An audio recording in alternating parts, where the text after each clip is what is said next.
boa noite. A entrevista hoje é com Cássia Campos, né? Psicóloga aqui de Moreno, que virou aí, um nome de destaque na internet. Tem mais de 13 mil seguidores aqui na cidade de Moreno. E hoje o papo vai ser sobre assuntos relevantes na área dela e assuntos também que interessam a vocês. Fica aí ligado.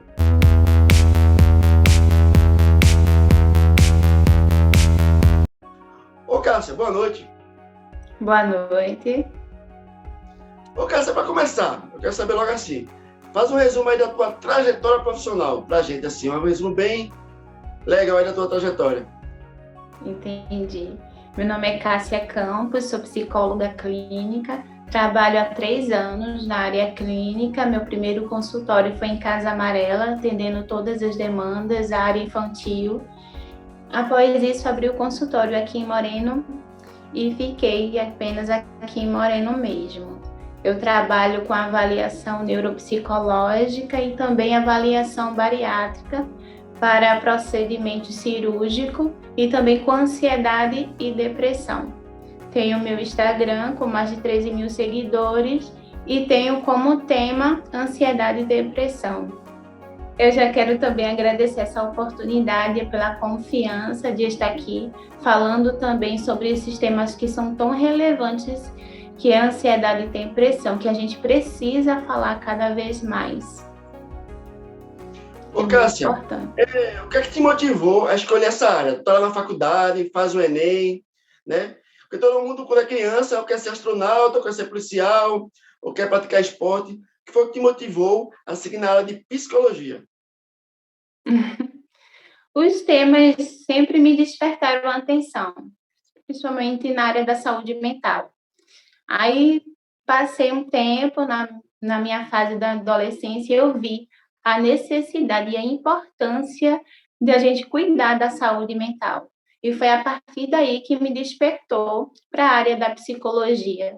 E quando eu regressei mesmo na psicologia, eu vi que realmente aquilo era o que eu desejava para mim.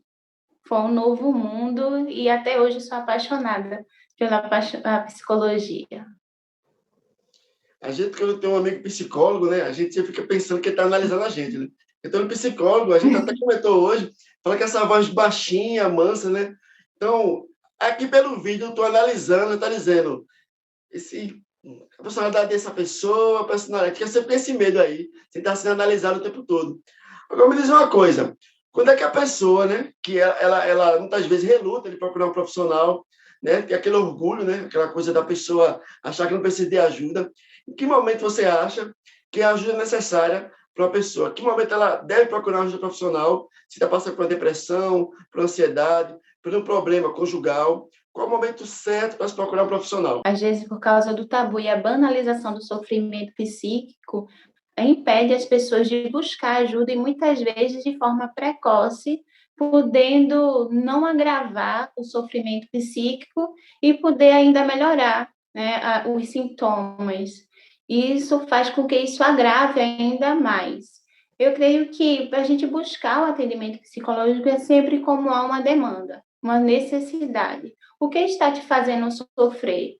Qual é a falta que te faz? Eu entendo que muitas vezes eu falo até isso mesmo com os meus pacientes, que o importante é a gente entender o sofrimento psíquico, reconhecer que precisa de ajuda, a partir disso, buscar uma ajuda psicológica. Ô, Cássia, muitas vezes o primeiro contato que a pessoa tem com o psicólogo, muitas vezes, principalmente pessoas que não têm esse conhecimento todo, né, sobre ciência, às vezes até desacreditam na ciência. Primeira vez que a gente encontra um psicólogo é numa entrevista de emprego.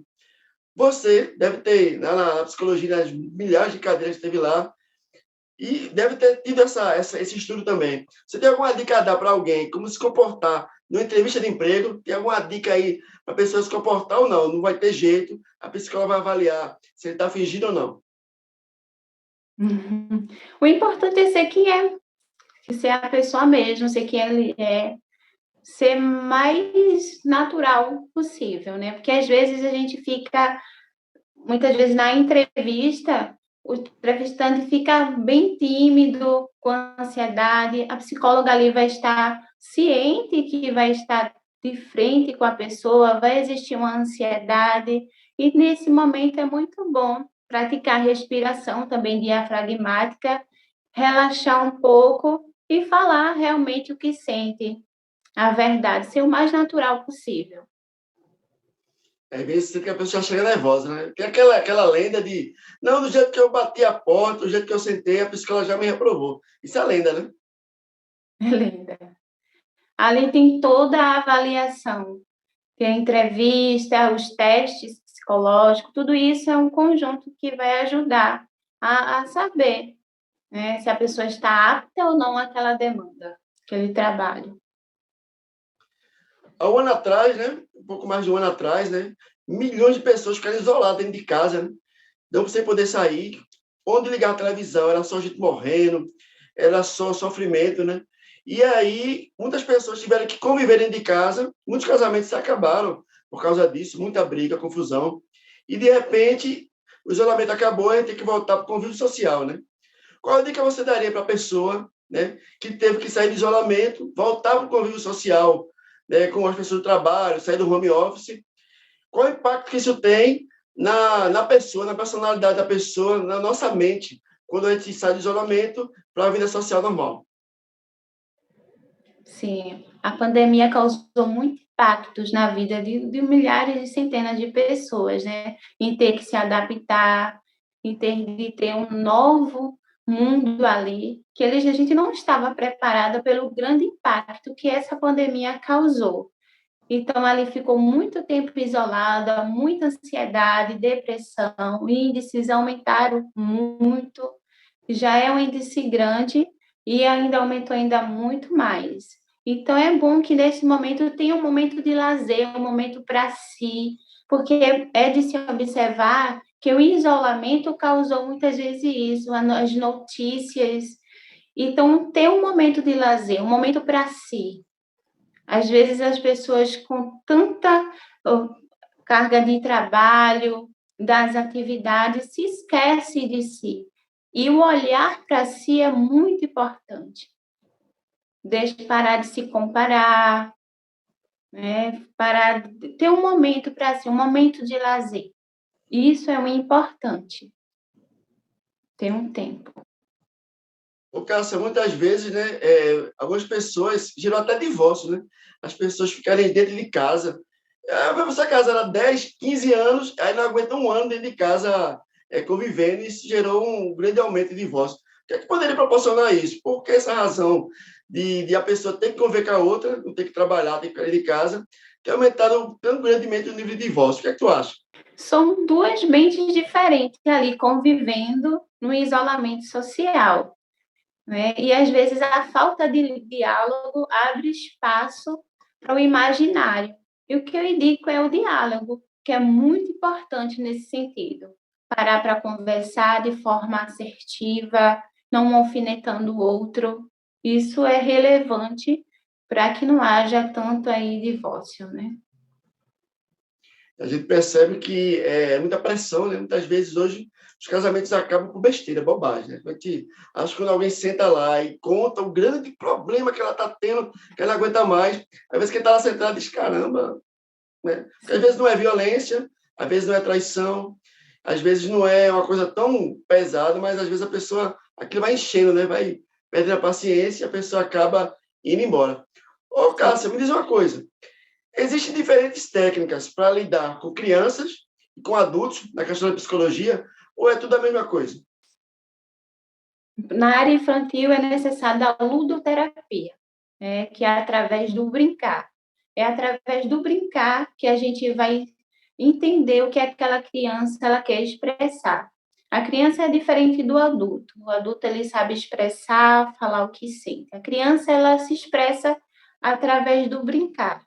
É possível entender na ludoterapia como é a relação familiar dessa criança com a família. E muitas vezes a criança em ambiente tão estressivo pode agravar sintomas de ansiedade que muitas vezes quando chega no consultório, mas eu vivo bem, minha família é bem, mas na ludoterapia é possível a gente identificar nessa criança que ela não está num ambiente saudável, está num ambiente totalmente estressivo, totalmente diferente do que os pais relatou. Então, é através da ludoterapia. E o adulto é através do falar, né? Ele vai verbalizar o que sente, deixar expressar ali. Essa coisa de pais separados, isso tem um peso maior sobre a criança? Essa coisa da mãe ficar falando mal do pai ficar falando mal da mãe, ter aquela raiva entre o casal e não saber separar as coisas. Isso tem um grande efeito sobre a criança? A ansiedade de separação muitas vezes está bem frequente nessas frequências, né? Muitas vezes a alienação parental faz com que isso interfira muito, principalmente quando há separação, está em índice judicial. É muito importante verbalizar isso, olhar. Muitas vezes briga perante as crianças, tudo isso agrava. Então, a ansiedade de separação é uma das mais doenças que está ali frequente na criança. A criança não consegue se separar dos pais, chora, fica na escola, não consegue, são vários sintomas. Ô, Cássia, o que a gente sente muitas vezes que isso acaba criando crianças depressivas, né? E eu conheço casos, né? Você nem se fala, né? Pela sua experiência profissional, pessoas que parece que saem de depressão, entram em depressão, saem de depressão, parece que é um ciclo sem fim. Então, minha pergunta é, defina aí para mim, de uma forma fácil, didática, o que é depressão e depressão tem cura? Será que tem jeito de sair da depressão? Isso é muito relevante, porque a depressão não é frescura, a depressão não é só tristeza. A depressão é uma doença, um transtorno mental que afeta não só o psicológico, mas também o corpo todo. É uma doença que tem tratamento e que eu sempre digo que é possível voltar a ver as cores e os sentidos da vida. Sobre a cura, a gente fala sobre cura, mas o que é a cura? Muitas vezes a cura é a inibição dos sintomas, quando esses sintomas ele fica menos. Né? Mas só que a depressão ela é multifatorial, ela tem várias causas. Então, quando a gente fala sobre cura na depressão, é justamente que as pessoas sempre perguntam, mas a depressão tem cura? O que é a cura para você? Cura é a inibição daqueles sintomas? Mas como a depressão ela é multifatorial, vai depender do psicológico de cada um. Cada um age de formas diferentes. Pode ser que, em algum momento, aqueles sintomas da depressão suma, fique menos, mas pode haver situações como gatilho e que pode ativar todos aqueles sintomas que a gente chama de recaída. Então, vai depender do psicológico, da saúde mental de cada um, como é que essa pessoa vai estar acompanhamento psicológico, como vai estar cuidando da saúde mental. É muito importante respeitar os seus momentos, dizer não, isso é muito importante. Tem pessoas que não conseguem dizer não, fica em lugares que não é adequado, que não gosta de estar naquele ambiente, mas está por causa muitas vezes de um parente, de um amigo e vai. Isso é adoecedor, isso traz doença para a saúde mental, causa um impacto muito grande. E as pessoas hoje elas não estão conseguindo se enxergar, olhar para si. Olha mais para o externo e se esquece de olhar para o interno. E muitas vezes tem relações com fatores muito antigos que vêm causando adoecimento. E muitas pessoas perguntam, mas eu não entendo por que eu estou adoecida.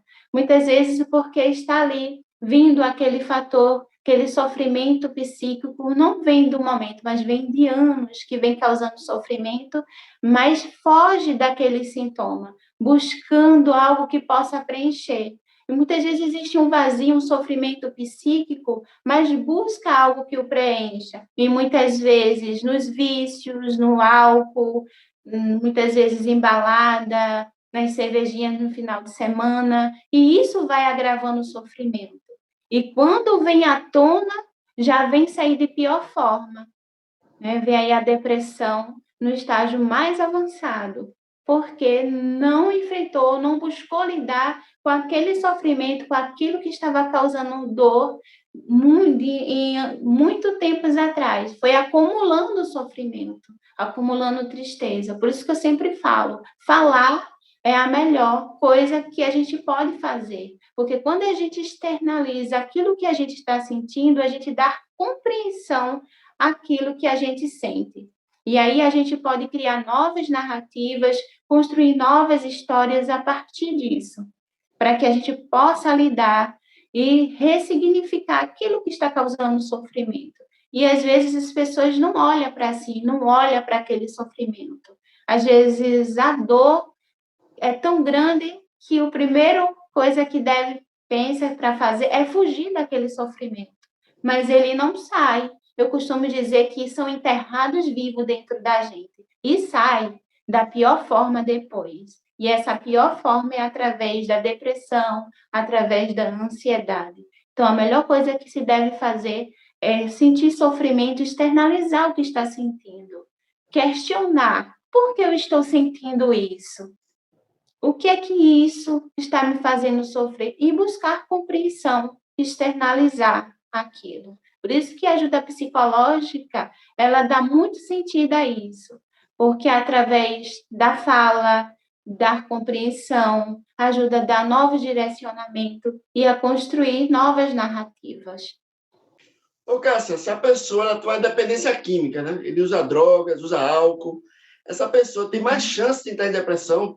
O álcool, as drogas ajudam a aumentar a gravidade, a chance de ter um quadro depressivo. Bom, isso já é um vício, né? Não é que ele agrava, é porque muitas vezes as pessoas usam do vício para esconder o adoecimento. É como se fosse um vazio que fosse preenchido através do álcool, através dos vícios, mas o sofrimento ali já existe. Aquilo só é feito superficial. Então, quanto mais vai se afundando nos vícios e na droga, também vai adoecendo ainda mais, porque não buscou um acompanhamento psicológico. Ô, Cássia, quando eu vejo uma pessoa ali triste, né? Às vezes até isolada, como é que eu, um leigo, né? Assim de cara, posso achar que a pessoa tem depressão? Quais os sintomas assim mais clássicos da pessoa com depressão? Os sintomas mais comuns são a tristeza, a apatia, a falta do desinteresse de fazer as atividades que antes fazia, que não existe mais.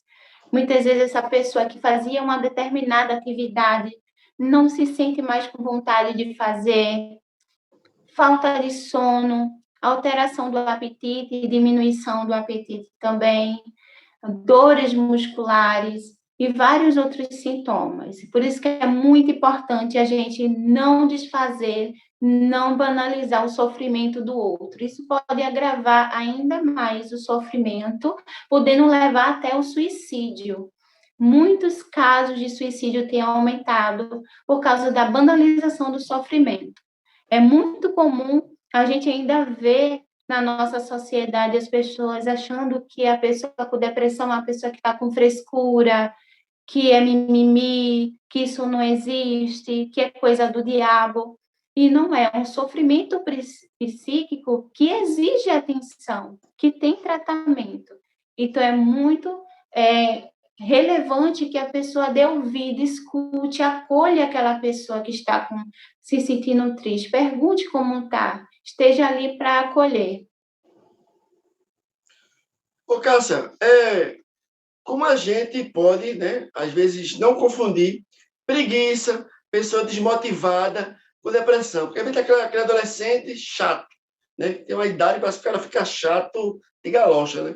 Se bota no quarto, não quer falar com o pai, não quer falar com a mãe, não quer fazer nada dentro de casa, só quer ficar no videogamezinho lá. E também tem aquele funcionário, às vezes, na empresa, que é o cara que só faz o que tem que fazer, que reclama da vida o tempo todo. Como não confundir isso com um quadro depressivo, né? Como é que a gente consegue perceber que é só preguiça, falta de motivação e não é depressão? Em questão dos adolescentes, ele ali está em transformação, então existe ali um turbilhão de emoções. Então, geralmente, o adolescente fica mais no quarto, no celular, Mas como esse adolescente está passando a se cortar, que é a automutilação, está se sentindo triste, não quer sair do quarto por muitos dias, falta de asseio, na escola como é que esse aluno, esse adolescente se encontra. Então aí já serve como um gatilho, uma atenção para os pais olhar mais para esse adolescente. E o que eu chamo muita atenção, que é muito relevante também a gente falar aqui, que é sobre os pais. Né? Muitas vezes os pais não conversam com os filhos, né? Não dialoga com eles, não pergunta como eles estão, não pergunta como foi o dia. Então, esse adolescente que está em transformação, ele precisa de atenção. E muitas vezes essa falta de atenção, com a mudança de todos esses turbilhão de transformação, causa o adoecimento psíquico muito grande na vida desse adolescente. E os índices de suicídio por adolescente têm aumentado cada vez mais. E quando a gente vai ver esse adolescente, é um adolescente que não tem muitas vezes a atenção dos pais. Muitas vezes é inserido em determinados grupos de escola, é submetido a fazer certos rituais. Então, isso é muito importante para os pais prestar atenção nesse adolescente, conversar, ver como é que ele tem, o que, que ele quer para dizer, respeitá-lo. E tudo isso é uma forma muito importante de evitar aí o adoecimento na vida desse adolescente. E quanto nós andamos do trabalho, a gente vê muito o trabalho adoecendo, né? Que é muitas vezes o síndrome de burnout, que tem cometido cada vez mais os trabalhos. Então, a gente vê ali a sobrecarga de trabalho, né? Vê ali aquelas pessoas se desmotivando, sem força de vontade de se levantar pela manhã para ir para o trabalho, sem ânimo ali. Então, a força, o vigor que ele fazia, mais atividades do trabalho diminui muito mais. E uma coisa que eu chamo muita atenção é a irritabilidade. Muitas vezes tem aquela pessoa que era tão calma, mas de repente ela se tornou irritada demais. O trabalho diminuiu. Então, isso é um motivo de prestar mais atenção, chegar perto dessa pessoa, perguntar como ela está se sentindo, se precisa de ajuda. A diferença entre TDAH, né, e depressão, e se isso pode, a preguiça, a falta de motivação, ela pode ser confundida com essas doenças. Sim. Muitas vezes essas doenças são, sim, confundidas, principalmente na área infantil. Mas é muito importante uma avaliação clínica para que a gente possa identificar melhor essas demandas, porque aí, no acompanhamento psicológico, é possível avaliar questões fundamentais para distinguir entre uma depressão e o TDAH. É preciso uma avaliação mais aprofundada do especialista ali no ambiente terapêutico para determinar mesmo isso. Agora, vê só, né? A pessoa é dependente químico, a pessoa está com depressão. Isso provavelmente, né? Queria saber se isso pode aumentar a chance dele cometer suicídio e se a pessoa, antes de cometer suicídio, ela dá alguns sinais que a gente pode detectar que aquela pessoa está indo por esse caminho. Isso é fácil de ver. Que sinais seriam esses? Sim.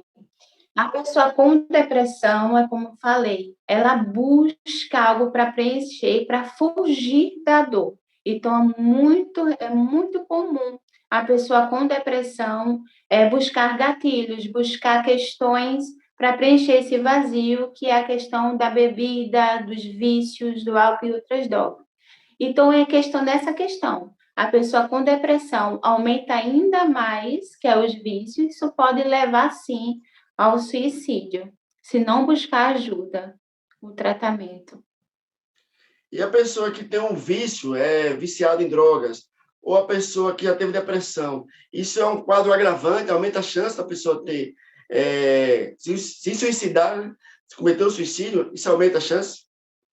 Sim, muito. Entendi. Porque ali Ô, Cássio, ele já tem o efeito das drogas, já tem ali o efeito colateral. Aí junta com a depressão, pensamentos negativos. Geralmente, a pessoa com depressão vem o sentimento de incapacidade, sentimento de culpa, ele está bem presente.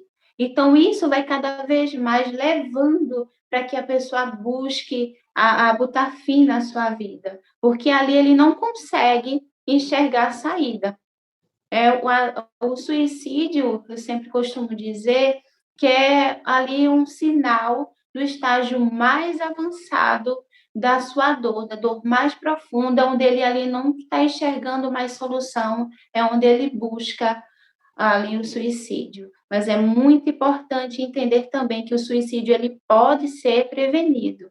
Ele precisa, muitas vezes, de falar sobre este assunto. E as pessoas fogem desse assunto por causa do tabu mesmo e a banalização desse sofrimento, as pessoas fogem de falar sobre o assunto. Mas falar sobre suicídio, falar sobre saúde mental é muito relevante para que cada vez mais as pessoas obtenham mais informações sobre tanto a ansiedade quanto a depressão, até mesmo sobre o suicídio. Fique mais ciente que tem tratamento ali e que a pessoa não está sozinha e que é possível voltar a ver as cores e os sentidos da vida, mas que para isso demanda tempo, tratamento, paciência e cuidado.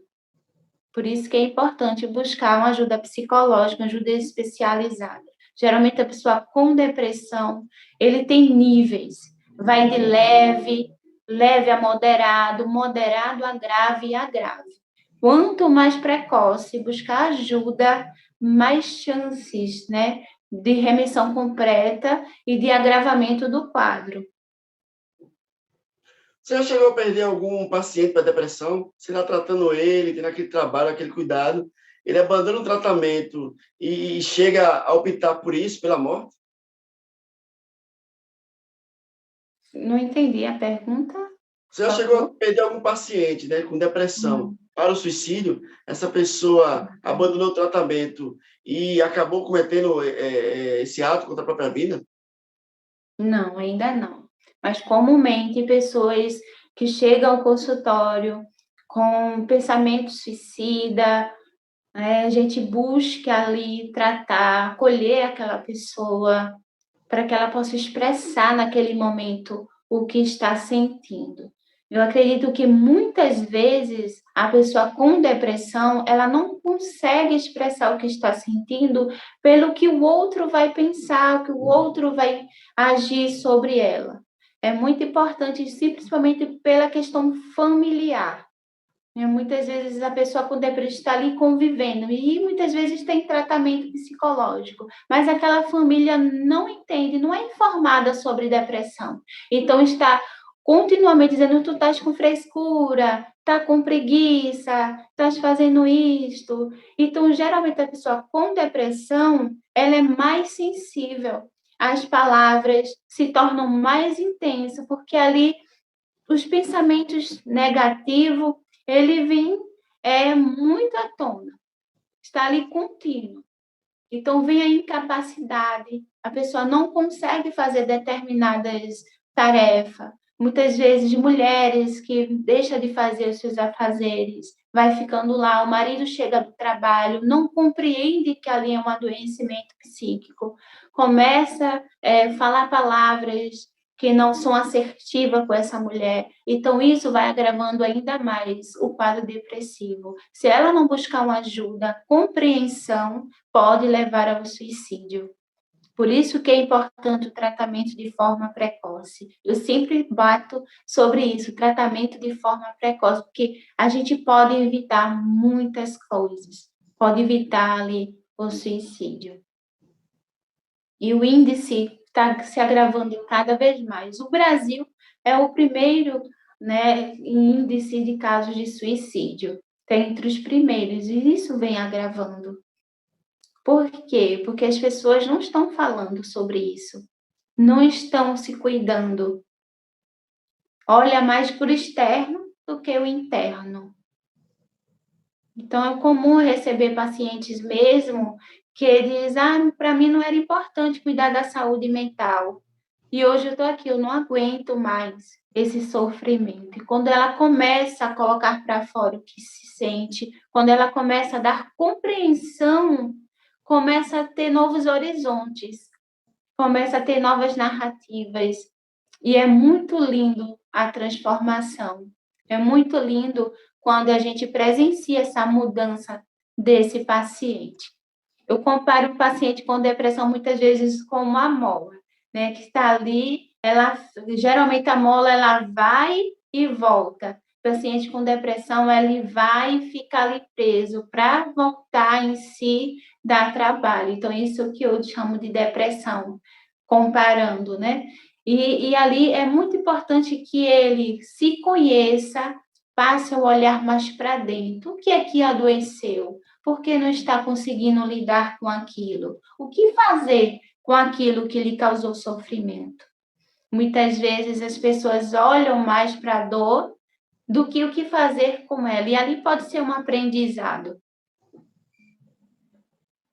Ô, Cássia, as poucas cadeiras de pedagogia que eu paguei, eu fazia física na rural, e aí uma coisa que me marcou nas cadeiras é que a professora falou, que tinha as cadeiras de sociologia, filosofia, é que as pessoas, quanto menos laços elas têm, quanto elas menos têm o que perder, aumenta a chance de suicídio, né?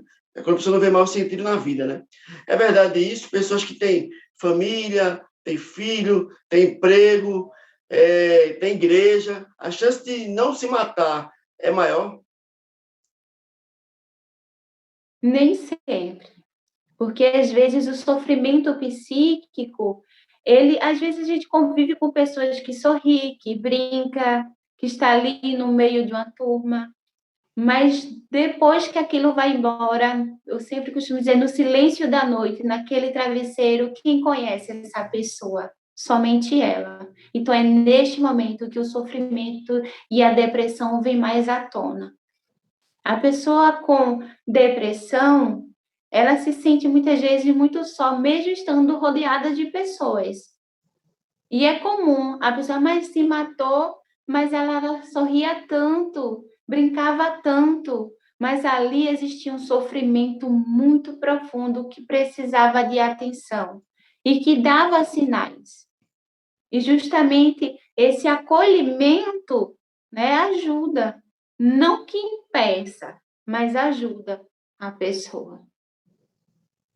Se cercar desses ambientes de pessoas saudáveis, de pessoas que façam feliz, estando na igreja ali, tudo isso ajuda, contribui para a saúde mental. Não que impeça, né, mas contribui. Porque aí o sofrimento ele é individual, ele é singular. Ele pode estar ali naquele meio, mas o sofrimento só quem sabe é quem passa. Então, só ele pode saber da intensidade. Às vezes, ele pode ir para todos esses lugares, mas não se sentir bem. E não dizer para não machucar aquela pessoa que está do lado.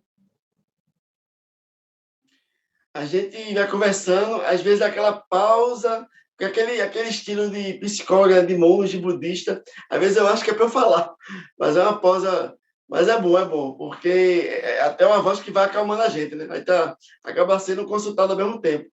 Ô, Cássio, me diz uma coisa. Já tivesse algum paciente que te marcou de uma forma a história dele, a situação dele, a transformação que você fez nele, de uma forma tão envolvente que você chegou a se emocionar, uma história que te marcou para sempre na profissão, porque tu deve ter aí centenas de pacientes, mas tem aquela história que tu diz, caramba, eu lembro daquele caso que me marcou. Claro, sem citar nomes, tem esse caso, existe esse fato que te marcou, que transformação foi essa que essa pessoa recebeu depois do tratamento psicológico? Sim, todos os casos são importantes, todas as histórias são incríveis que a gente ouve. Eu amo acompanhar todos os meus pacientes, fazer parte das histórias de cada um deles. Mas o que me marcou foi logo assim que eu me formei, que chegou uma adolescente e disse, já chegou com frascos de veneno na mão no consultório. Disse, eu vim aqui só para ver, mas eu vou me matar hoje. E ali a gente fez, assim, eu fiz a intervenção, conversei com essa adolescente e foi lindo ver a transformação depois disso. Acompanhei por muito tempo, está bem, né, já recebeu alta.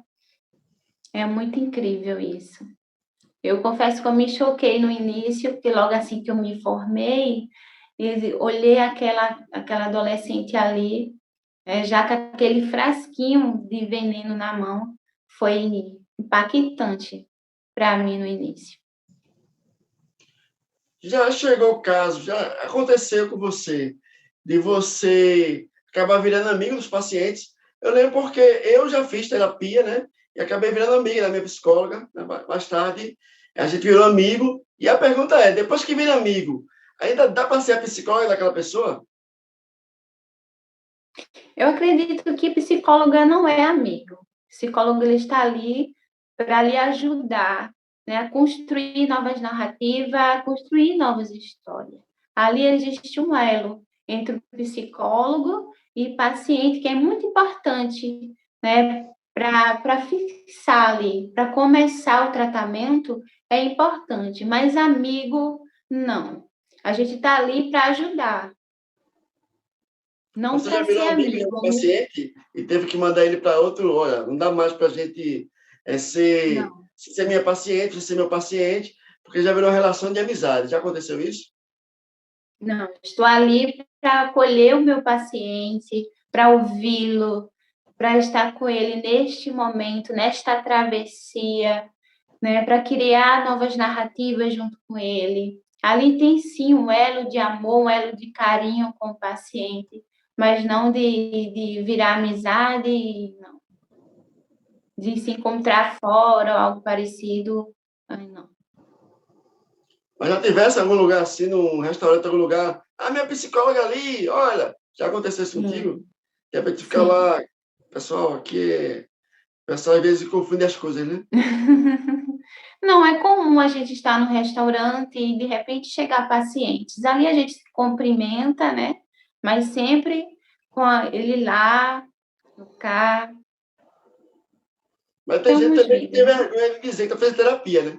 Mas é que hoje em dia meio que virou moda. Há 20 anos atrás, ele está fazendo terapia, você achava que estava se atestando como um maluco, né? Hoje em dia não, é comum. Os artistas falam que fazem terapia, terapia de casal. Então parou de ser um tabu, né? Então muita gente antigamente tinha vergonha de dizer que estava indo para o psicólogo e que estava fazendo tratamento. Ô, Cássio, me diz uma coisa. Como é que um pai, uma mãe que tem um filho que está vendo nele ali um sintoma depressivo, indo para um abismo que talvez ele não tenha controle sobre isso. Como é que o pai ou a mãe pode convencer essa criança ou esse adolescente a procurar apoio psicológico? Se a pessoa se recusa ou cria uma resistência a isso. E ainda existe muito tabu ainda existe ainda muita banalização do sofrimento. Muitas vezes as pessoas não vão à consulta justamente por isso, por vergonha, por achar que é coisa de louco, e é preciso quebrar justamente aí esse tabu. E sobre o adolescente, criança, adultos também, é importante a gente estar ali com aquela pessoa, prestar acolhimento, mostrar que ali não é frescura, não é besteira, da importância aquele sofrimento ali, mostrar que ali tem sim tratamento. Tem tratamento, que é possível voltar à rotina, voltar a ver as coisas do sentido da vida, mas para isso precisa do tratamento psicológico e também muitas vezes psiquiátrico. O remédio também é muito importante para nesses casos. De alguns casos de depressão precisa não só de depressão, mas também na ansiedade. Alguém já te procurou, a pessoa vai, te procura, mas na verdade ele acha que ele não tem problema e que você deveria ajudar ela a convencer outra pessoa que ela acha que tem problema a se tratar. Já aconteceu isso? Olha, eu estou aqui, eu não tenho nada, eu estou bem. A minha mãe tem problema, eu queria saber como lidar com isso. E a pessoa tenta terceirizar o problema, na verdade a doente é ela. Aconteceu isso com você? Não, mas o problema, o tratamento se dá pelo reconhecimento do sofrimento psíquico. É importante reconhecer que está ali precisando de ajuda para que possa, muitas vezes, acessar áreas que muitas vezes não está acessível ainda. Então, é preciso esse reconhecimento para que dê início ao tratamento. Porque é sobre dependência química, Cássia, né? A gente percebe que muitos pais têm adolescentes que começam maconha, a droga mais leve, e de repente cai numa droga pesada, né? Tem os casos da Cracolândia em São Paulo, né? Que são, assim, milhares de pessoas ali, presas numa espécie de prisão sem muros, né? Que a prisão está ali na mente, está no vício. E aí o pai está com um menino de 15, 16 anos, né? Viciado em drogas, não quer mais ir para a escola, não quer mais sair com os amigos, só sai com a galera ali que realmente curte essas mesmas coisas. Como é que a gente pode aconselhar esse pai? Que primeiros passos ele tem que dar antes do tratamento psicológico, até ele convencer o adolescente a ir para o psicólogo, para tratar esses casos? Que conselho pode dar esse tipo de caso? É importante entender, existir todo o contexto. Por que esse adolescente está buscando as drogas? O que aconteceu? Como é o elo familiar? Como é o ambiente que ele convive? Por que ele optou por esses vícios? É muito importante existir toda a dinâmica aí, justamente com a família e também com esse adolescente, para que a gente possa tentar trabalhar com eles. Existe toda a demanda aí. Muitas vezes existe a família que tem um diálogo e tem o diálogo do adolescente. Então é preciso trabalhar aí com a família, com esse adolescente, para que a gente possa dar início ao tratamento psicológico. Porque não é só a família.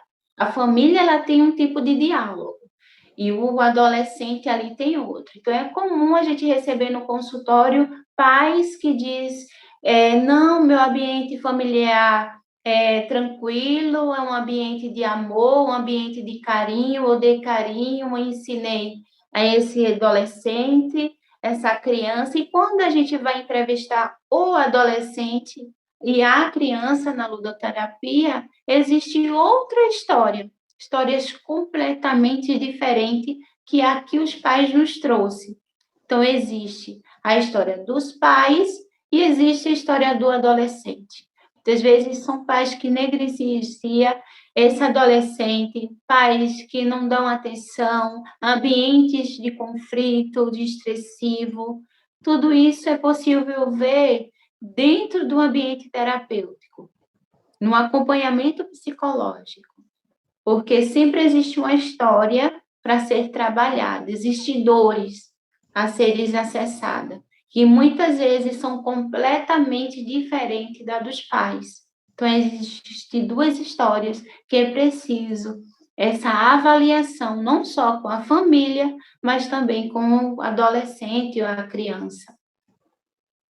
Tu acha que o Brasil hoje, o Estado brasileiro, está pronto para acolher essas pessoas? Quem tem plano de saúde, quem pode pagar um psicólogo, tudo bem. Mas o pobre, né, a pessoa realmente que não tem condições, né, de pagar o tratamento, que muitas vezes é caro, o Estado brasileiro está pronto para acolher essas pessoas? A pessoa hoje que tem uma dependência química, que tem um quadro depressivo avançado, ela vai ter essa assistência por parte do Estado hoje no Brasil?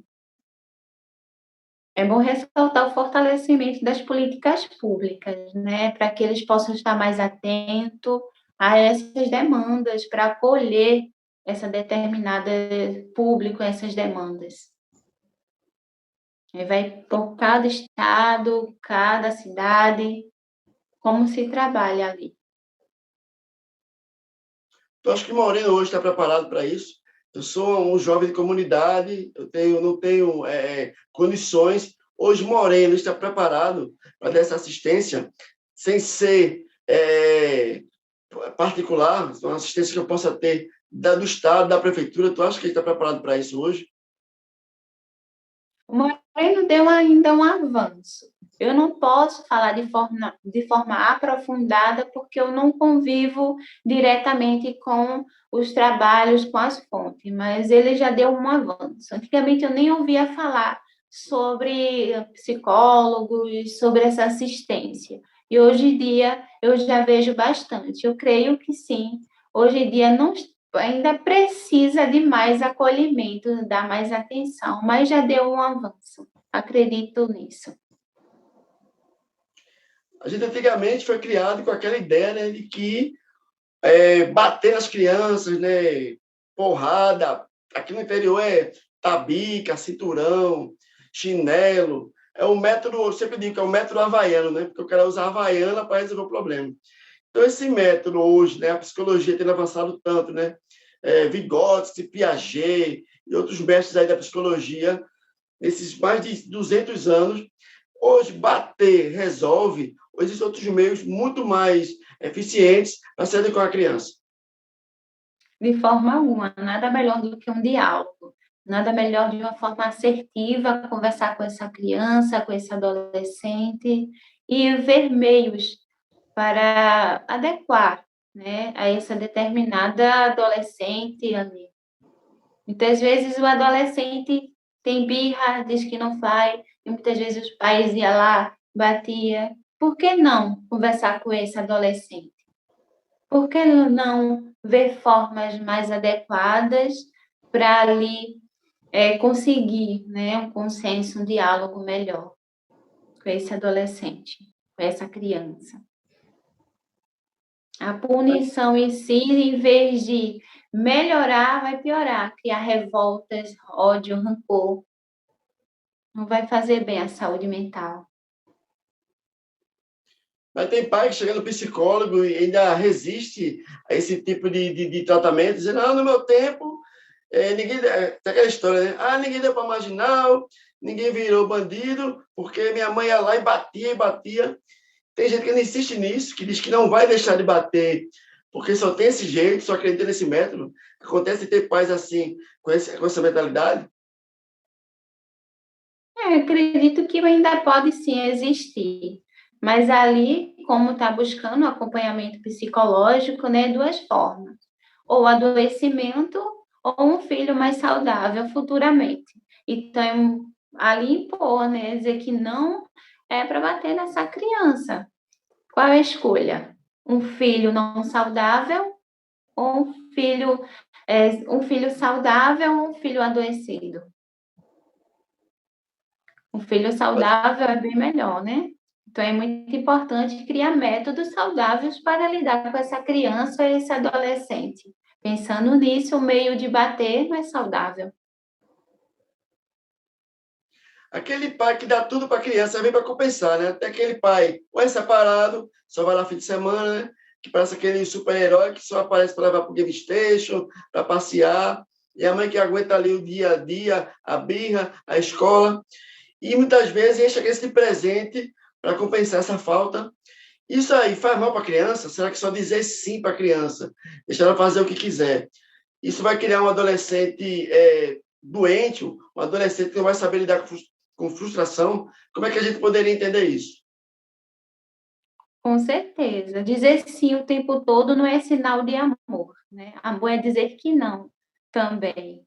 O pai que diz sim o tempo todo, que sempre se submete ali aos desejos do filho, pode criar, sim, um adolescente, um adulto que não lide com frustrações, podendo prejudicar ainda mais no ambiente de trabalho, se aquela pessoa que não consegue lidar com um ambiente estressivo, com um ambiente ali que muitas vezes de autoridade, ensinar sempre aquela pessoa que sempre vai estar ali adoecida. Então, é muito importante o não. O não também é um gesto de amor. É dizer, eu digo não porque realmente eu lhe amo, eu digo não porque eu quero ver o seu bem, eu digo não porque eu não quero que você faça isso e submeta a algo que possa lhe prejudicar. O não e o sim faz parte para construir, né, um elo a uma vida mais saudável, uma personalidade. E muitas vezes, de uma forma de dizer tanto não, adoece, dizer tanto sim, também adoece. Cria filhos adoecidos, adultos, muitas vezes com depressão, com ansiedade. fica tão frustrado que não consegue lidar com aquela situação, não consegue fixar em determinado emprego, cursos, escolas. Você muitas vezes trata mulheres, principalmente mulheres, há homens também, mas é o menor número, mulheres que estão dentro de relacionamentos abusivos e não conseguem sair. Às vezes não é nem assim uma questão de uma ameaça física ou até financeira, mas psicológica. A pessoa não consegue se desvencilhar. A gente vê aquele caso da pessoa que sempre volta mesmo namorado, né? A pessoa que é traída, muitas vezes apanha de verdade, mas não consegue simplesmente desatar aquele nó, aquele laço, né, psicológico. Você lida com esse tipo de pessoa, como se livrar disso, né, psicologicamente? Sim. Essa é muito comum a gente ver pessoas que não conseguem se desprender, né? Esse engajamento, essa ficção, muitas vezes vem desde a infância, essa dependência emocional. Então, a gente vê as crianças, muitas vezes, que é criada de forma desapegada, que não consegue lidar com aquilo, e vai crescendo, se tornando também um adulto que não consegue viver sem aquela determinada pessoa. Mas é muito importante voltar, é como eu digo, voltar o olhar para si, ver que tem sim, que pode viver livre sem ser tão independente daquela pessoa. Viver independente de uma determinada pessoa, além de trazer consequências gravíssimas para a saúde mental, impede de muitas vezes fazer os desejos por causa que existe medo da rejeição. Esse medo da rejeição faz com que cada vez mais a pessoa se adoeça. Então, o que faz é o olhar para si, enxergar que aquela pessoa é independente de qualquer outra pessoa, ser uma pessoa independente de fazer as suas coisas, de tomar determinada decisão. Então, isso é muito importante no acompanhamento psicológico, porque quando essa mulher ela volta o olhar para si, ela vê que ela é uma mulher que é independente e muitas vezes ficou reprimida dentro de si. Eu sempre digo que a mulher, cada mulher, tem uma mulher empoderada dentro dela, que muitas vezes é aprisionada pelo aquele homem que muitas vezes fala de forma abusiva, conduz aquela mulher, e quando ela se determina a tirar, reagir com aquela mulher empoderada que tem dentro dela, ela vê que é uma mulher completamente dependente. Ela vê que é uma mulher que consegue dar suas opiniões, fazer as suas vontades, e isso é incrível. Quando uma mulher ela olha para si e resgata. Eu sempre digo, é resgatar essa mulher, empoderar a mulher muitas vezes escalada, fragilizada por esse relacionamento que muitas vezes é adoecedor. Então, é muito importante que essa mulher enxergue que ela é uma mulher poderosa, que ela é empoderada, que ela pode tomar suas opiniões, fazer os seus quereres, seus desejos, independente daquela outra pessoa. É muito importante que a gente enxergue que a gente é independente, né? Ver que a gente vive como um casal, mas aquele casal ali é mesmo para agregar. Mas a mulher, ela é empoderada, ela é independente, independente do marido, independente de quem ela estiver. Ali existe um consenso ali, mas ela é independente. Então é muito importante que ela tome as suas opiniões, suas decisões, que ela combine, né? Fala ali com seu marido, mas é ver. Será que a opinião de estar submetendo a ela a fazer coisas que o desejo que ela quer não está realizado? Isso causa adoecimento. E é muito importante voltar esse olhar para si. O que eu quero para mim? O que eu preciso? Estou fazendo as minhas vontades ou estou fazendo só a vontade do outro e estou me adoecendo? Então, existe um diálogo, o combinar aí nessa situação. E nesse relacionamento de forma abusiva, é bom que a mulher abra os seus olhos para si e veja, estabeleça limites, limites daquilo que impede ela de realizar os seus desejos, que ela crie direcionamentos. Augusto Cury, né, ele fala que a ansiedade é o mal do século, né? A gente vê hoje que as crianças, principalmente, estão muito aceleradas, né? Antigamente, a gente tirava uma foto, você esperava um mês para revelar a foto. Você mandava a carta para alguém, esperava meses para responder. Você ia fazer uma viagem para a Europa nos anos 20, 30, você demorava meses no navio para chegar lá, né? Mas hoje em dia não, tudo é para ontem, né? Se você ligar o celular, em 5 segundos ele não acender, você reinicia. Você não tem paciência nem para esperar um ônibus, você não tem paciência para esperar um negócio dar certo. Muitas crianças não têm tempo, não têm paciência para esperar até crescer na carreira, né? Tem gente que quer terminar o ensino médio, vai lá dançar no TikTok porque acha que vai ficar milionária em uma semana, porque uma pessoa conseguiu. Então, essa paciência para estudar, fazer carreira, fazer o relacionamento crescer, dar certo, a ansiedade parece que não deixa, né? Que dica você daria para a pessoa que é ansiosa de lidar com essa ansiedade que parece realmente que está levando a juventude a um buraco sem fim? É muito relevante quando a gente fala sobre ansiedade, porque muitas vezes, quando a gente fala em ansiedade, a gente já associa ao adoecimento psíquico. E não, a ansiedade ela também é saudável. A ansiedade ela também traz vitalidade. Quando a gente sente ansiedade por algo bom que há de vir, por algo que a gente constrói, ela pode trazer vitalidade. Eu sempre costumo dizer que a ansiedade, ela faz parte do nosso dia a dia, porque ela é que nos motiva a se levantar de manhã, muitas vezes naquele dia chuvoso e frio, e faz a gente se motivar a ir para um trabalho, a estudar, a fazer determinados afazeres. Então, ela é também saudável. Então, quando essa ansiedade ela vem de forma intensa, infrequente, interferindo no dia a dia e na qualidade de vida, prejudicando nas atividades diárias, ela já precisa de atenção, porque ela já deixa de ser considerada uma ansiedade comum para passar a ser considerada um transtorno de ansiedade. Aí daí é que vem a atenção, para que a gente possa ter cuidado nesses lugares, ver quais são os lugares que estão trazendo gatilhos, muitas vezes síndrome do pânico, ansiedade generalizada e buscar uma ajuda psicológica, principalmente nas adolescentes, em ambiente, nas escolas, muitas vezes a gente fala sobre o aluno, muitas vezes estudar, principalmente em horas de prova, mas a gente não costuma falar sobre o que é acompanhamento que esse aluno ele precisa antes das provas,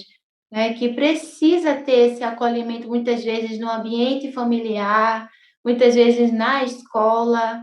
Então, é muito bom que esse aluno, antes de fazer a prova, antes de fazer qualquer atividades que traga ansiedade, que ative esse gatilho, fazer um relaxamento, um exercício, uma respiração.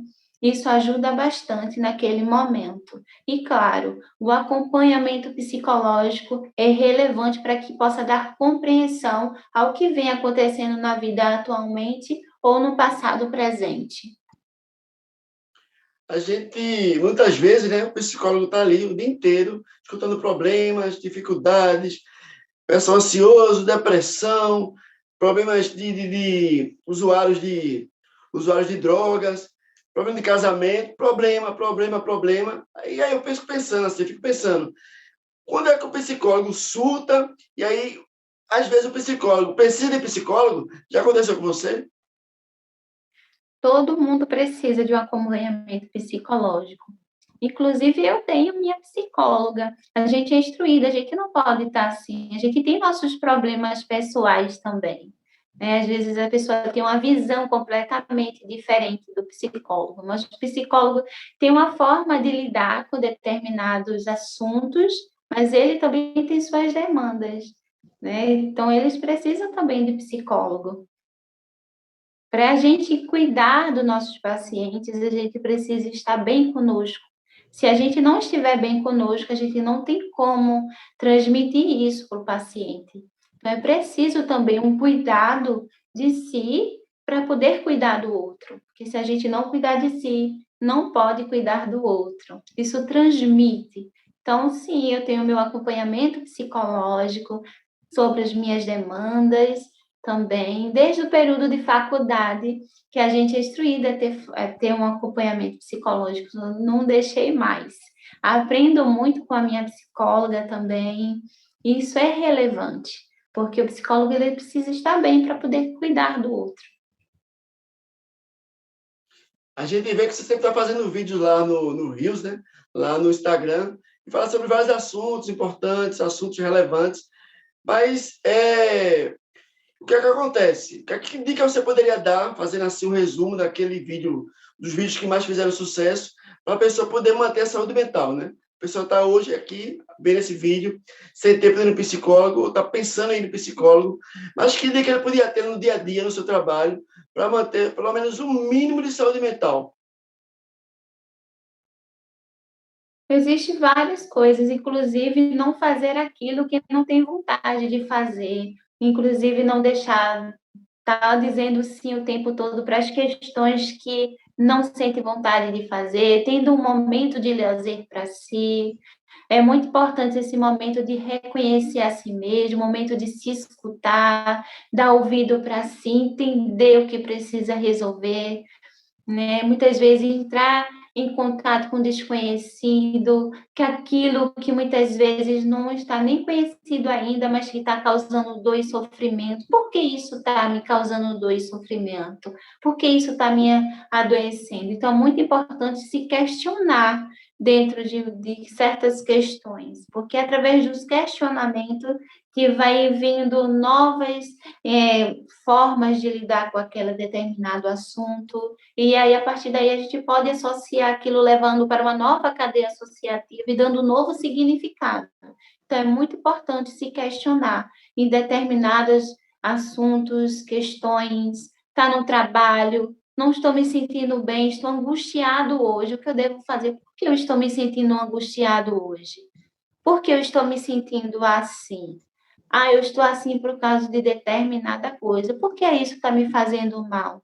E a partir disso, criar novas narrativas, passar a lidar com aquelas situações, nomear e trabalhar com aquilo para elaborar aquela questão que está trazendo ali sofrimento.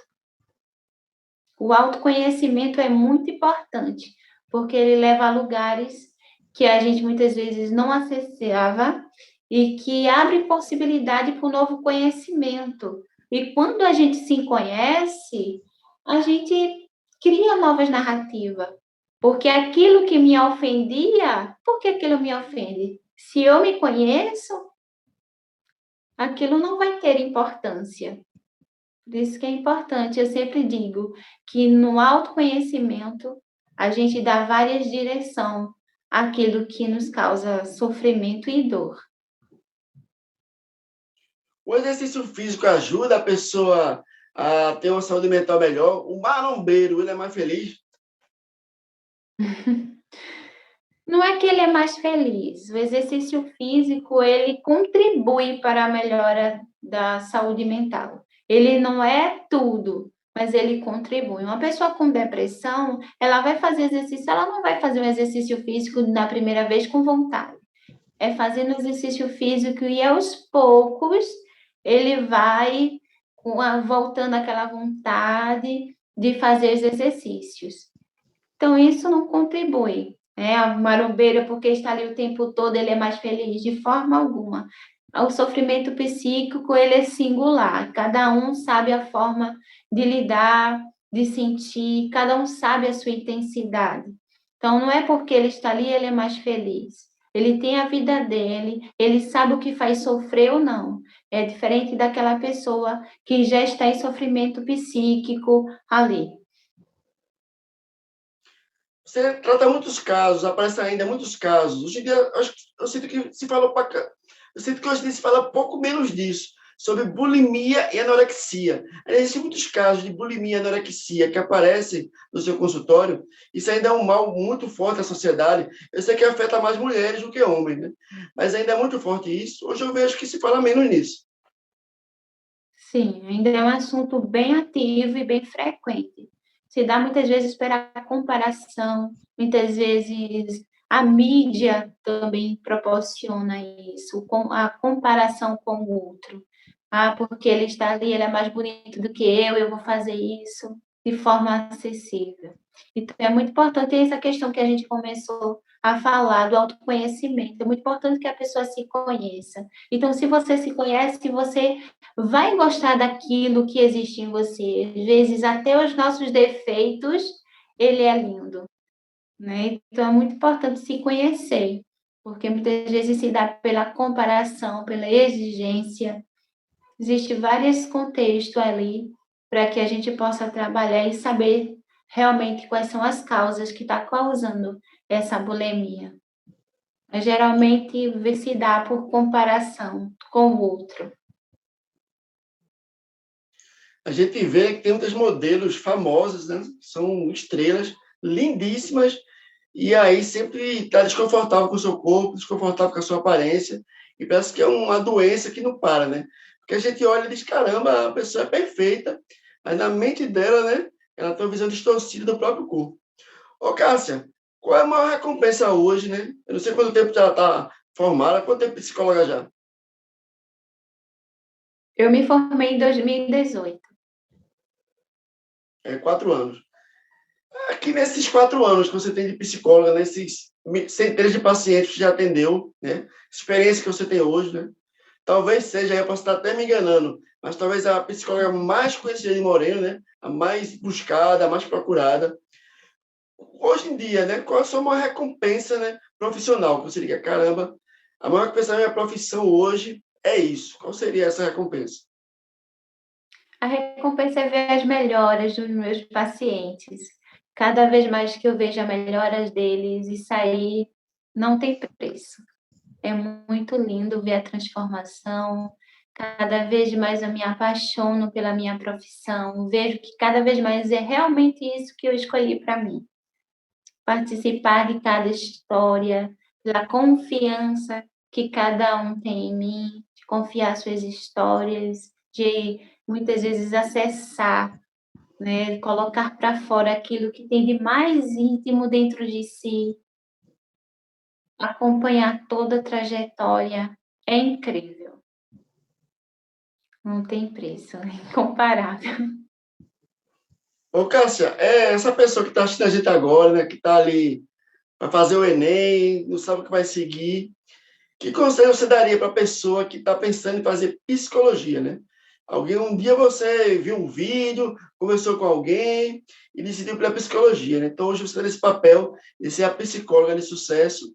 E aí, que conselho você daria para esse jovem, para esse adolescente que está saindo do ensino médio e quer seguir a carreira de psicologia? Quais são os prós, quais são os contras? Por que seguir essa carreira?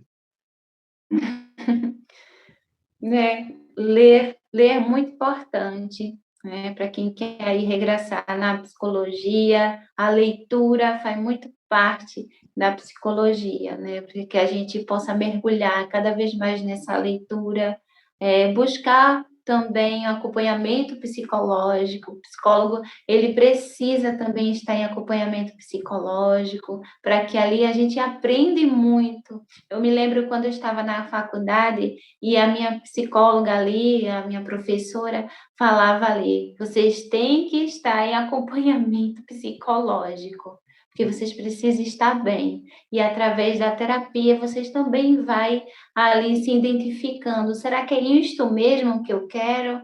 Então, aí é um bom começo para quem aí quer fazer psicologia. Estar em terapia é um bom começo ali. E a terapia, a psicologia, ela é linda, ela é ampla, tem várias áreas de atuação. Vai para cada um ali, dentro desse processo, saber qual é a área ali que se identifica mais, se é clínica, hospitalar, organizacional. Ali vai dando direcionamento. Eu disse que cada um, o importante é estar na profissão que goste. Geralmente as pessoas escolhem a profissão, eu vou escolher tal profissão porque meu pai quer que eu seja isso, mas na vontade eu queria aquela outra profissão. Não, faça a profissão que você gosta, porque trabalhar com aquilo que a gente gosta é tudo mais lindo, é gostoso em poder trabalhar, é satisfatório do que trabalhar naquela determinada profissão que não se sente bem. Ao invés de se sentir bem, causa adoecimento, não faz bem para a saúde mental. Cássia, eu queria agradecer aqui a sua participação, né? E você tirar o tempinho para conversar com a gente e ter tirado aí uma pausa no seu trabalho. Agradecer, desejar que você realmente cresça mais na sua carreira, né? Que continue tendo aí 30 mil, 50 mil, 100 mil seguidores. E foi uma honra entrevistar você aqui nessa noite. Quero agradecer. Eu que agradeço pela confiança, por estar falando sobre saúde mental. Eu gosto muito de falar sobre esses temas, porque isso ajuda a quanto mais informação, melhor. E hoje em dia ainda a gente vê poucas pessoas falando sobre saúde mental. A gente está ainda no início ao Setembro Amarelo, que é um mês de prevenção, conscientização e prevenção contra o suicídio, que aí a gente precisa falar mais sobre ele, não só porque é em Setembro Amarelo, mas também todo ano. A gente precisa cuidar da nossa saúde mental, né? Precisa ali estar bem psicologicamente, ajudar o outro também a acolher, né? Buscar ajuda como se deve buscar. E isso é muito, muito relevante mesmo, falar sobre esses temas, principalmente com ansiedade e depressão. Esses dois temas me chamaram bastante atenção no período da minha faculdade. Eu sempre busquei me aprofundar mais sobre esses dois temas. E os meus primeiros pacientes na clínica da faculdade foram justamente ansiedade e depressão. Foi aí que abriu meus horizontes para que eu pudesse aprofundar ainda mais sobre esse estudo. Hoje em dia, 90% dos meus pacientes é justamente com essa demanda, ansiedade e depressão. E é lindo ver, né, o trabalho da psicologia, do tratamento psicológico na vida de cada um dos meus pacientes. Pacientes que chegam muitas vezes não enxergando solução, estou enxergando mesmo muitas vezes o suicídio. É muito importante quando abre esses horizontes, que ele passe a enxergar que é possível voltar a ver as cores e o sentido da vida, que eles começam a dar sentido àquilo que está causando sofrimento e adoecimento psíquico. Só que sabe quem passa mesmo o sofrimento, a depressão, ele causa dor, causa tristeza, desânimo, sentimento de culpa, empatia. Então, ela é muito importante ficar ciente. Então, eu sempre digo, então, se você ou mais pessoas sentir de um ou mais sintomas da depressão, é bom buscar ajuda psicológica. No período mínimo de 2 semanas, já busca ajuda psicológica. Mas o sentimento de tristeza e o desânimo, ele tem que estar presente. Então, a tristeza é muitas vezes profunda, enraizada ali, que não tem sentido. O sentimento de culpa, pensamentos negativos. Muitas vezes os pensamentos negativos estão tão intensos que não consegue ver nada de bom. Que a pessoa olha para si é dor. Então não tem como ela olhar para fora e ver coisas boas também. Ela olha e só enxerga dor. Assim também na ansiedade, sintomas ansiosos que são intensos e frequentes, que às vezes impede a pessoa de sair, de fazer aquilo que tem mais vontade. Então nessa hora é muito importante se conscientizar para buscar ajuda, que não é frescura, não é bobagem, tem tratamento, não está sozinha. Isso é relevante para que haja ali um acolhimento psicológico, uma escuta clínica. Então, às vezes, aquilo que a gente não consegue falar com os pais, como amigo, mas está ali no acompanhamento psicológico, com a escuta clínica aprofundada que pode ajudar você a acessar essas dores mais profundas dentro de si e dar sentido e direcionamento àquilo. O importante é começar a escrever sua nova história, a escrever, né, um futuro aí que muitas vezes estava negro, estava escurecido, né, para que dê sentido a tudo isso. E eu estou aqui para que eu possa também ajudar. E eu já quero agradecer por essa oportunidade, essa confiança de poder estar aqui falando sobre ansiedade, depressão e esses demais assuntos que a gente debateu aqui hoje.